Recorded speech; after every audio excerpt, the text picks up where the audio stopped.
Hi, I'm Jan Karlin, Director and Violist of Southwest Chamber Music.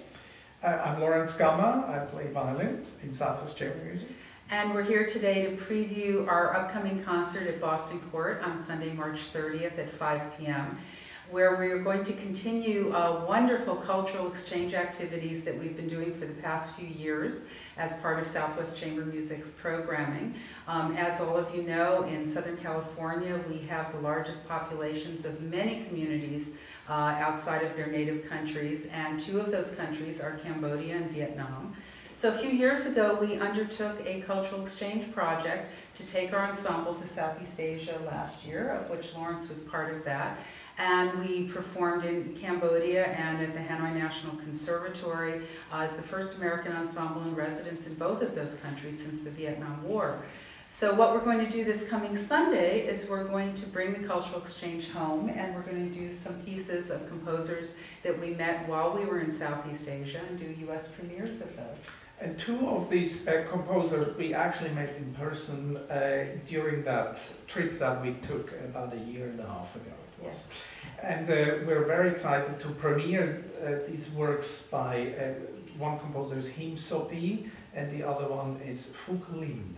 One is from Cambodia and the other one from Vietnam, and it was very nice to get to know these gentlemen and now to perform, to premiere two of their works at this concert at the Boston Court. And both of them are string quartets, and we'll finish the concert with the Mozart Hunt String Quartet, which was very influential on both of the composers. And I know Him Sopi was mentioning that this particular piece was written when he went to study after the Khmer Rouge era. He went to Moscow, and he studied in Moscow for 10 years. So there's a real combination in the piece. It's very beautiful, and it really combines Cambodian folk themes alongside some real Russian kinds of themes. And then Phuc Linh's piece is interesting because it incorporates Vietnamese fairy tale characters into this very melodic, very beautiful kind of a long piece that goes on. It's one long movement.